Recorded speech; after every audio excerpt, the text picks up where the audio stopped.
there may be cyber operations happening. And leaks are curious because leaks don't usually contain the forensic indicators that computer network breaches generate. There's no malware, there's no infrastructure that's easily accessible, unless, somebody makes the mistake of leaking an email, like the email that phished John Podesta into clicking on the malicious link. That email itself got leaked, which allowed us to make high confidence attribution statements in this case. But if you don't have something like this, then leaks are actually fairly hard to attribute. And that's just something I wanted to illustrate in the article, that there are operations happening, most likely that will remain below the radar. I'm Stephanie Pell, and this is the Lawfare Podcast, March 23rd, 2022. Cyberwar is here, proclaims Thomas Rid, professor of strategic studies at Johns Hopkins University's School of Advanced International Studies, in a New York Times op-ed last week entitled, "Why You Haven't Heard About the Secret Cyberwar in Ukraine." While some cyber warfare experts expected massive cyber attacks against Ukraine before Russia invaded in February of this year, which did not happen, Rid suggests in his op-ed that significant cyber attacks have occurred, but they are more covert and insidious in nature, and we're not focusing on them. I talked with him about the kinds of cyber operations and attacks we have seen in Ukraine, how we might compare and contrast them, along with some of his insights about the use of leaks and disinformation in this conflict. It's the Lawfare Podcast, March 23rd. Thomas Rid on Ukraine and cyberwar. Thomas, since the time Russia started to amass troops along Ukraine's border, many assumed that the confrontation would begin with massive cyber attacks against Ukraine. Attacks that would affect things like power grids and air traffic control systems. In fact, at least as of the time we're recording this discussion, we haven't seen the kind of apocalyptic cyber scenario that some people expected.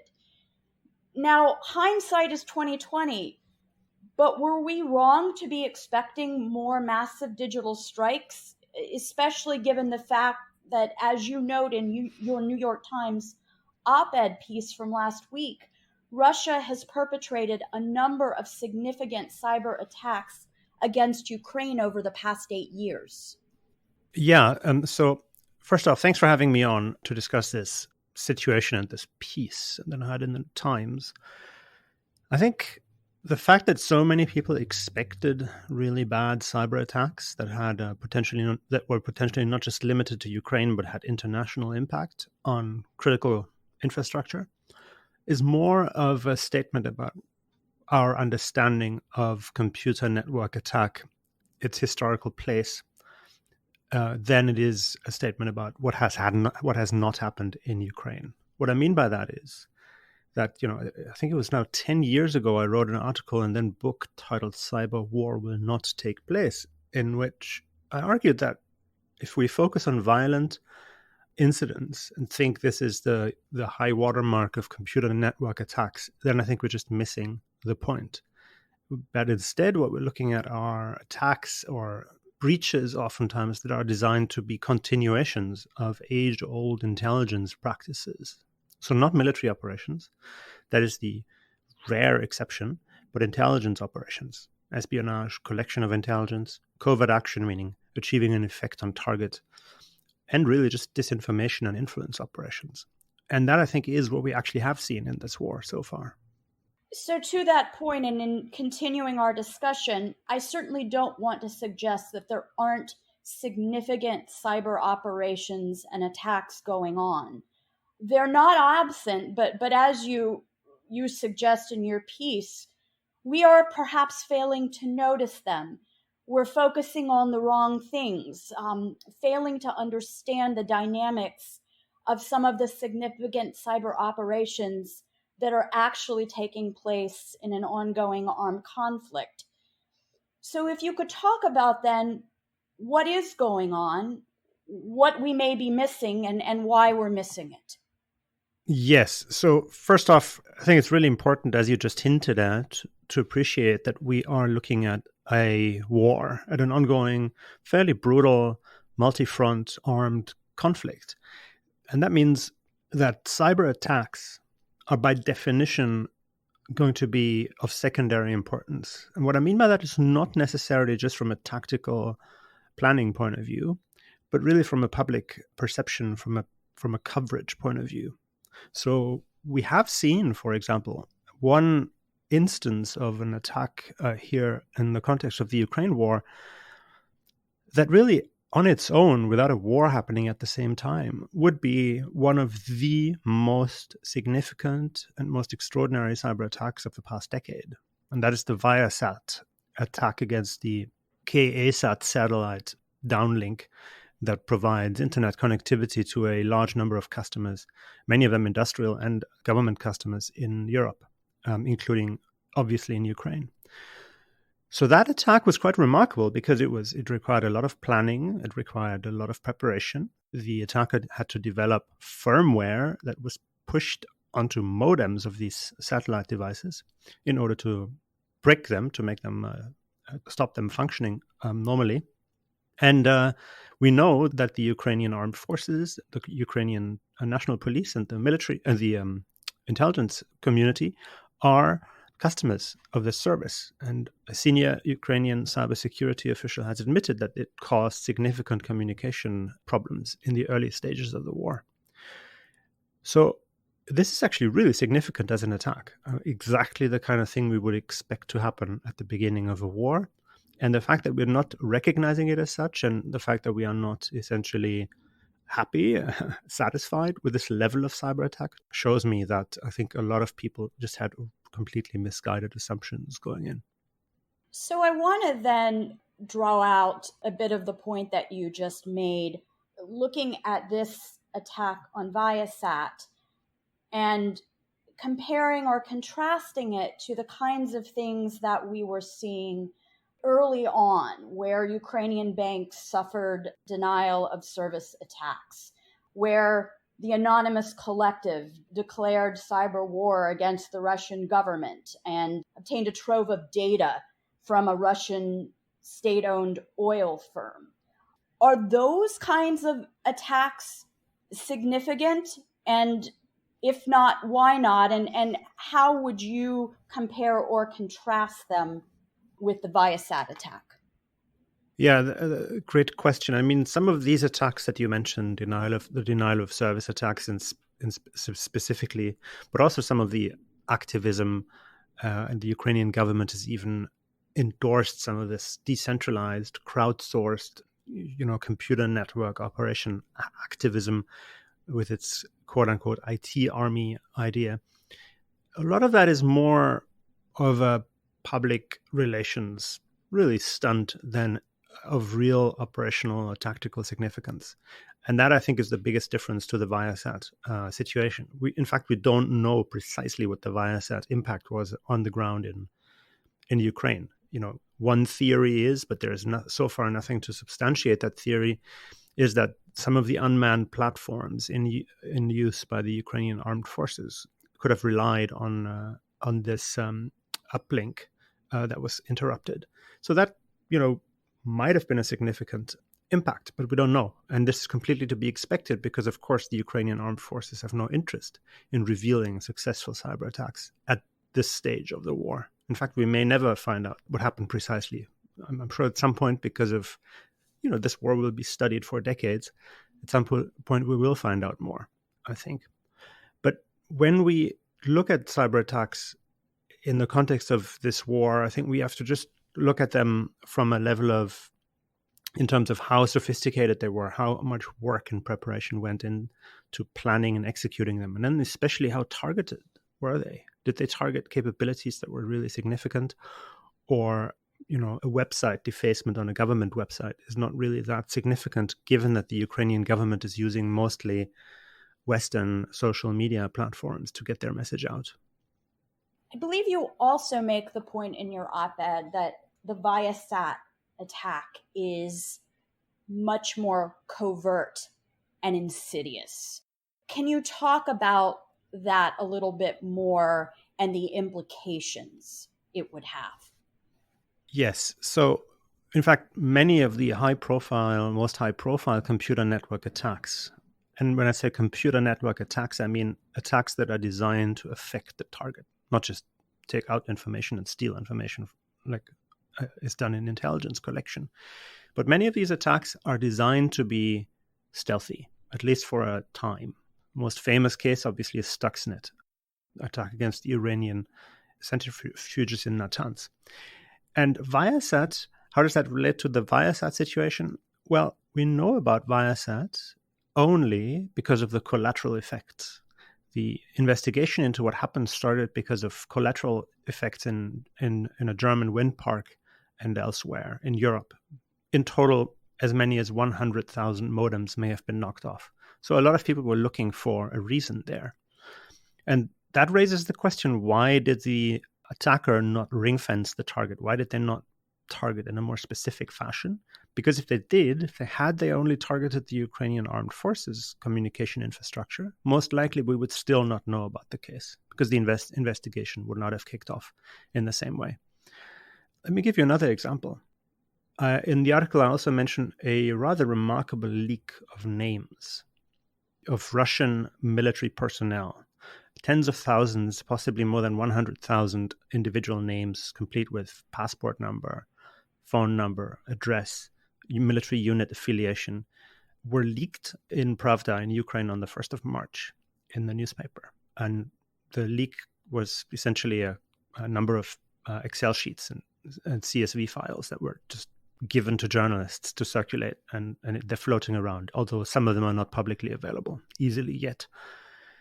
So where did this come from? Could this be the result of a computer network operation, of a cyber attack? This leak? And the answer is, we don't know, but quite possible that it is actually the result of a cyber attack. And that's the whole point, that cyber attacks are, in many of them at least, not all of them, designed to be covert. So, Thomas, I sort of have to reflect back to, and you mentioned this before, the fact that about a decade ago, you wrote both an article and then a book explaining that cyberwar will not take place. Yet in this op-ed, you tell us that cyberwar is here. It's perhaps not here in the way we are expecting it, but should we be prepared going forward that these significant cyber attacks are often going to be covert and, in fact, perhaps deniable by design? Yeah, so thanks for asking that question. Obviously, I did that on purpose. First writing that, referring to my book, Cyberwar Will Not Take Place, which, to my own surprise, really has become a classic in this field, one of the most cited and read books in cybersecurity. And of course, I was I was so young and naive when I wrote the book. I thought I could simply write a book and remove this counterproductive and really not very useful term, cyber war, from the debate, and instead focus on what's really happening. And of course, that didn't happen. That didn't work. I mean, people just like to refer to cyber war whenever something happens. And whenever something happens, it's always the first cyber war, because what happened previously is never good enough. So it's this sort of weird mindset that cyber war, originally a term, by the way, that derives from cybernetics, which was all about the future and always a space where we projected our hopes and fears into. And that is happening with cyberspace, cyber utopianism, and cyber dystopianism. Has happened for many decades. And see absolutely no reason why this should stop. I think if we had another interview, 20 years down the line in 2042, and we had a major incident, then we would still have that question. Was it cyber war or not? It's just it's a fixture of this debate. And so that's why in my New York Times piece, I'm sort of playing with that idea, vaguely referring to a sci-fi movie where the protagonists are stuck in a time loop and have to relive the same scenes again and again, which really reminds me of this debate. So if we are to not relive this debate over and over again, and really to assess how cyber operations are affecting the conflict in Ukraine, one of the points you raise is that, well, and I guess this should be obvious, but perhaps it hasn't been. In wartime, cyber operations just aren't as useful as bombs. Certainly when it comes to inflicting the physical and psychological damage that occurs. So, can you talk more about that? Let me take that question about comparing cyber operations to kinetic effects in wartime and pivot to, I think, a question that is of huge significance that we cannot get into our focus if we talk about cyber war and make weapon comparisons. Some people love to talk about cyber weapons as well, an equally counterproductive term. And let's talk instead for a moment about counterintelligence capabilities, or if you like, attributive capabilities. And when we do that, what we see is that many of the high-profile computer network attacks in Ukraine over the years, for example, blackouts, for example, ransomware attacks, were investigated and attributed by third parties, sometimes even with help of other governments. And the same thing is happening here as well. It's on the public record that Mandiant is doing the incident response in the Viasat situation, something that Reuters reported out. And I understand that American incident response and cybersecurity companies are also working with the Ukrainian government, investigating other cases that have come up, other computer network attacks that have not always been fully publicly disclosed yet. So this is a highly remarkable dynamic, because really what it boils down to is that we have a large number of players when it comes to computer network espionage, computer network attack, countries that can do harm. And Russia obviously is quite close to the top of that list. But we have a much smaller number of countries that have the counterintelligence capabilities that are needed in order to investigate and reveal these operations. And what's even more interesting than this is that the counterintelligence capabilities today in this space are to a very significant extent in the private sector. But not everywhere, obviously, but in the private sector in the US, to a lesser extent in the UK, a little bit in Israel and some other European countries. But the US is really the biggest player. And the country that has the most experience when it comes to publicly disclosing and attributing adversarial intelligence operations. And that, I think, is a fascinating trend that we see play out now for the first time in the context of an ongoing war. I presume some of what you're talking about was what we saw with, or related to what we saw with respect to the U.S. using and declassifying intelligence to essentially tell us what Putin and Russia was planning before, in fact, they carried it out. So that is, in a way, part of the bigger picture. And we've just seen the White House announce that they have indications that Russian actors are preparing computer network attacks against targets in the United States, potentially as well. And I think that just happened in the past 2 days. And we're now in this waiting pattern, what will happen next, which is really quite fascinating to think about, because as you say, the US intelligence predictions and assessments on other aspects of the Ukraine war so far have turned out to be accurate and rather prescient. So maybe we're looking at a cyber escalation coming soon.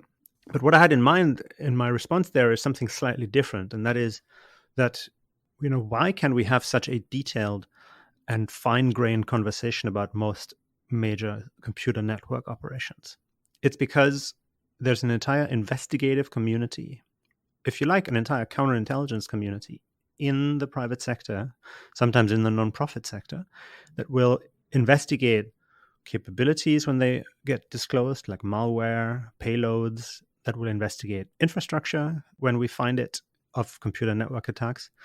And of course, that sometimes will also focus on victims, and so we learn more about how victims discovered attacks. And of course, ultimately, in some cases, we have very specific information about attackers as well, about the perpetrators, actors involved. And in some cases, you can complete that whole picture, the whole diamond model, as it's known, that I just referred to implicitly, by working with private sector sources. So the amount of intelligence that we have on adversarial covert action intelligence operations in general is really unprecedented. I think that is the real revolution, if you like. It's not that cyber attacks are happening. It's how they are investigated, how they're disclosed, and how they're oftentimes stopped while they're still ongoing, and sometimes even stopped before they're happening.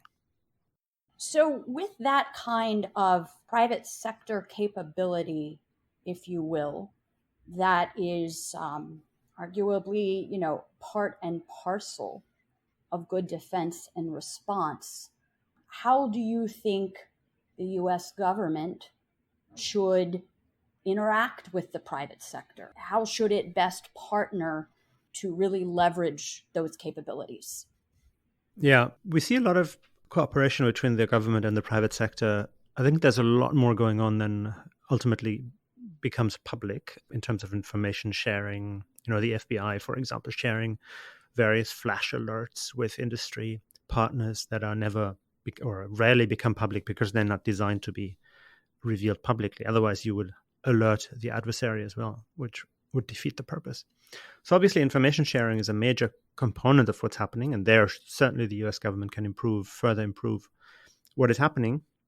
But let me just leap forward to a more controversial point, something that the US government could do, and make it sort of very personal, if you like.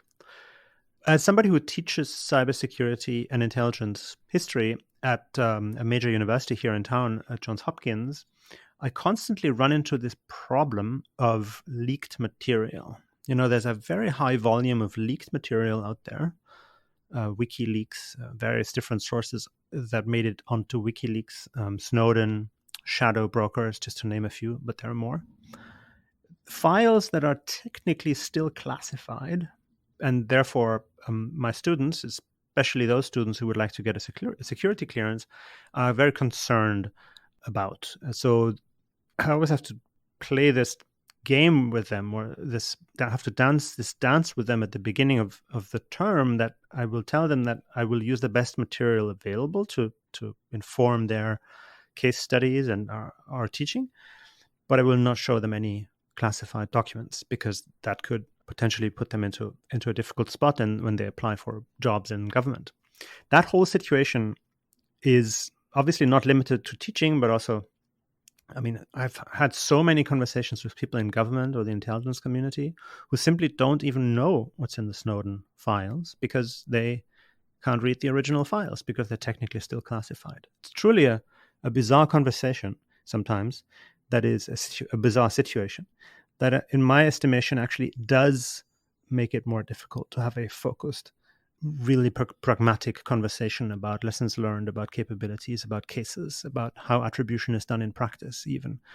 So I think if the government wanted to fix a problem that's really easy to fix, then really, why are we not finally moving beyond this silliness and simply treat information that is in the public domain, that everybody can open with one mouse click, and treat that as de facto declassified?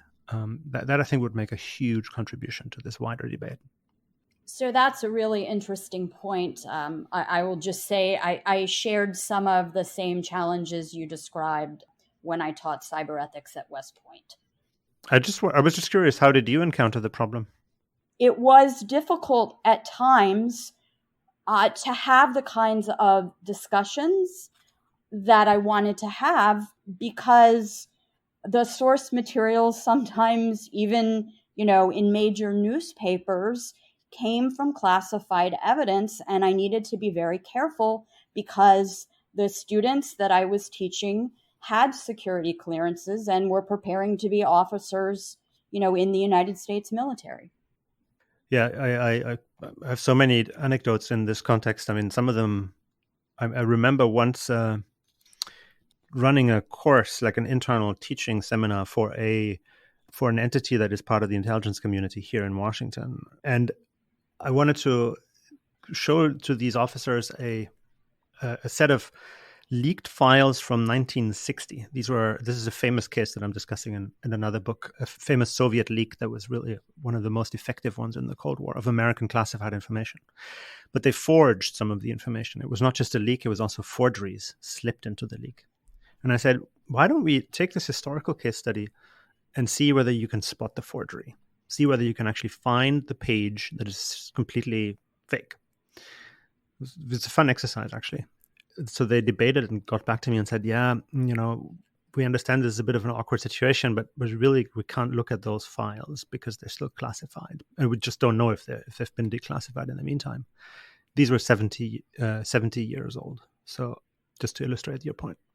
Interesting. So I want to turn back to a point that you make in your op-ed, and that is that we really haven't seen a deeper integration of cyber attacks within Russia's broader military campaign. Why hasn't Russia done a better job at such integration, do you think? I think the honest answer is that we don't know if we have seen a more integrated. My phrasing in the article there was very cautious. We simply don't know if we've seen more integrated use of cyber capabilities in the context of, like, against specific weapon systems, for example, that the Ukrainians have or are using. But either way, I would be surprised if we find a lot of that, simply because the whole assumptions that apparently went into the Russian planning were rather misguided. They overestimated what they could do with inserting special forces, far into enemy territory and achieve, goals in terms of capturing airfields or even cities. You may recall the parachutes over Kyiv. And I think given that the Russian planning was so inept in many different ways, actually, including secure communications, for example, I would just assume that the same ineptness applies to the cyber component of operational planning. But of course, that could be an assumption that could turn out to be wrong. So I want to now touch on something that we haven't spent a lot of time yet on, but you do have a thread in your op-ed, and that is the role of information operations in this conflict. And you, of course, note that a Ukrainian newspaper leaked the names, registration numbers, and unit affiliations of, 120,000 Russian soldiers fighting in Ukraine. You suggest that these leaks can have powerful psychological effects on the exposed entity where they feel vulnerable. Again, as you noted, we don't know the full story behind this leak, how it happened, but how useful are such kinds of operations? Yeah, so leak operations of this kind we've seen many, many cases and examples throughout the Cold War and after the Cold War. And we know just from archival material that they create this sense of vulnerability in the targeted organizations, because suddenly, like, for example, imagine you're a commanding officer or, fairly high up in the Russian hierarchy or the Ministry of Defense, and that comes to your attention. And the report that you get is, the information in this leak is actually accurate. It contains a lot of personally identifiable information on active duty soldiers. It's unclear, by the way, if they actually are in Ukraine or not, because the leak isn't brand new. It's from a couple of months ago. So that would then confront you with this dilemma. Should I inform my people that their names have been publicly exposed, or should I not inform?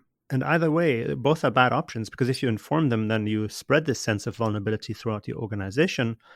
If you don't, they may find out from family members or online, or because they become the target of harassment or something, or their families.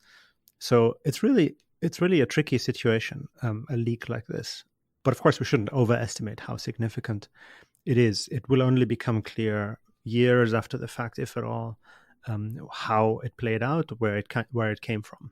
I included it in the story, this leak, just to make the point that there may be cyber operations happening, and leaks are curious because leaks don't usually contain the forensic indicators that computer network breaches generate. There's no malware. There's no infrastructure that's easily accessible, unless, somebody makes the mistake of leaking an email, like the email that fished John Podesta into clicking on the malicious link. That email itself got leaked, which allowed us to make high confidence attribution statements in this case. But if you don't have something like this, then leaks are actually fairly hard to attribute. And that's just something I wanted to illustrate in the article, that there are operations happening, most likely, that will remain below the radar. So in some of your work, you've argued that, people often overplay the impact of Russian influence operations, propaganda in 2016. What do you make of Russia's failure to spread a coherent message in the West around the invasion? And do you feel like you now have stronger evidence with which to convince people that Russian influence operations aren't maybe quite as so impactful or terrifying as others have argued? Yeah, it's a fascinating question. In some ways, the conversation about cyber war and the conversation about disinformation have one abstract commonality, similarity. And that is that in both conversations, we have convinced ourselves that adversaries are far more potent and far more powerful than they actually probably are in practice. And the whole narrative that I think we've seen in Washington and in the United States about election interference in 2016 for the past 5 years or more, I think a lot of people just have, first off, convinced themselves that disinformation is an extremely powerful thing, because they jumped to the conclusion that the interference in 2016 successfully shaped the outcome and got Donald Trump elected, and I think there's no good evidence for that claim. And also just because we didn't want to repeat the same mistake of getting caught flat-footed. So there's an entire cottage industry now looking at disinformation operations. That's a good thing, but sometimes in the process of retelling what happened, in the process of disclosing what happened, we ascribe more competence, more coherence, more impact to these operations than they have. And, I'll just point out, Putin repeatedly at the beginning of the whole campaign referred to one of the main goals is denazifying of Ukraine. And we know where that comes from historically, that type of twisted thinking. But think about that for a moment. Think about articulating a goal of denazifying a country that is led by a Jewish president, that actually has many Holocausts, like where the Holocaust itself, to an extent, played out, and where actual Nazis. It's just, I'm German myself. Calling the goal of the campaign denazification was an insult to any self-respecting European who either had to deal with the fact that their countrymen and grandparents were Nazis, or who had to fight, whose grandparents had to fight Nazis back in the day. So really what Putin was doing with this weird, often repeated statement, repeated into the face of Macron, for example, he was stealing the spine and uniting Europe, and also uniting Ukraine, by the way, against Russia. If we want to describe this as as an influence operation, then it probably couldn't have been done more effectively. But of course, he was shooting himself completely in the foot by uniting his enemies. I don't see why we should give this man, or indeed some of his intelligence agencies, the benefit of the doubt and talk them up. I think we've done that for such a long time now. We should stop. No, it's a very interesting dynamic to observe here. Do you think that Putin sort of realized what he was doing in trying to spin out this rather, as you say, ridiculous, offensive narrative? Some people argue that he was targeting a domestic audience with this narrative, and where it might fall on more fertile ground. But even if he was, and even if it plays fairly well in Russia, and I haven't done that research myself, so I don't know how well it plays in Russia. But even if it does, it certainly had a detrimental effect internationally. And that, of course, is the nature of Russian active measures disinformation for more than a century. They often target both domestic audiences and international audiences at the same time. Another reason, in other words, to be skeptical that they're so skilled at what they're doing here. I will point out just briefly also another dynamic here that plays out on the disinformation side, and that is a lot of activists here in the United States, but also globally, on the fringes, both on the far right and on the far left, will sometimes seize on narratives, for example, the biolabs in Ukraine narrative, that will then in turn get amplified by Russian government actors. And indeed, this whole narrative that there are American bioweapon labs in Ukraine is a narrative that has been popping up for many, many, if you like, decades, and certainly also years going back in the post-Cold War era. But what's new, and this is again a fascinating dynamic without much in-depth historical precedence, is that you have this dynamic interaction between activists on the far right and disinformation actors who seize on, think about it this way. If you have conspiracy theories that you want to amplify as a disinformation actor, you now have a teeming petri dish with pre-tested, already, fairly robust conspiracy theories on the internet that you can simply draw on and then amplify.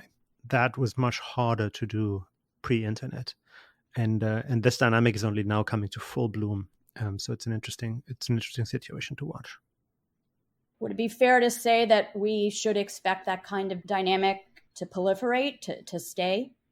Hard to tell. If I always struggle predicting the future, because historically we tend to get it wrong when we want to predict the future too precisely. So, but it is remarkable to see how the disinformation conversation has created its own marketplace and its own demand in a number of countries who decided to invest in those capabilities because they were allegedly so powerful. So there's a bit of that self-fulfilling prophecy aspect that I think is still playing out. So to finish up, as we continue to watch this war play out in Ukraine, with respect to cyber operations, what kinds of things should we be looking for? What kinds of things should we be focused upon?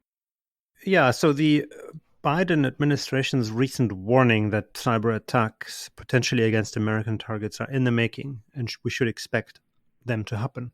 It's just a fascinating moment. And let's just reflect for a second on this moment. We have an ongoing war in Ukraine, a war that is so brutal that it appears retro to us. It really reminds us of World War II, and looking at the civilian casualties and the bombed out apartment buildings and whatnot. So it's really hard to process all these images and videos.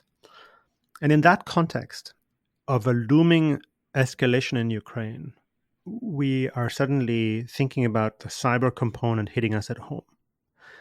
And, one of the fascinating aspects here is that very few people here, I would expect, even after Biden's top line warning there on cyber attacks, I think are really afraid for the security of their kids when they bring them to school in the morning or pick them up in the afternoon, or for their own, for the security of their own homes, which really drives home to us that if we look at that contrast between these brutal pictures from Kyiv and the potentially coming cyber attacks here, they just are very different, even if there's a blackout for a couple of hours, which would be an extraordinary achievement, by the way. Even if, you couldn't fill up your car because gas deliveries, supply chains were interrupted, like we've had with the Colonial Pipeline incident, which was a cyber attack as well, or cyber incident as well. Even in those more extreme situations, I think they're nowhere near, in terms of their psychological and logistic impact, nowhere near airstrikes, artillery strikes, or just urban warfare of the kind we see in Ukraine. And I think that's just an interesting moment to reflect on, because we've never had that before. And I think we're about to see, what the potential and really, more importantly, what the limitations are of cyber attacks in the context of an armed conflict in Ukraine and potentially even here. That's all the time we have today. Thank you for sharing your perspective and giving us some critical and interesting insights on cyber operations, cyber attacks, and disinformation operations. Thank you for having me. The Lawfare podcast is produced in cooperation with the Brookings Institution. You can get ad-free versions of this and other Lawfare podcasts by becoming a Lawfare material supporter at patreon.com/lawfare. You'll also get access to special events and other content available only to our supporters. This Friday, March 25th on Lawfare Live, our weekly supporter-only live show will feature a question and answer session with our own Molly Reynolds, congressional expert and woman about town. Please rate and review us wherever you get your podcasts. Look for our other podcasts, including Rational Security, Chatter, and our latest Lawfare Presents podcast series, The Aftermath. Check out our written work at lawfareblog.com. The podcast is edited by Jen Patya Howell, and your audio engineer this episode was Kara Schillen of Goat Rodeo. Our music is performed by Sophia Yan. As always, thank you for listening.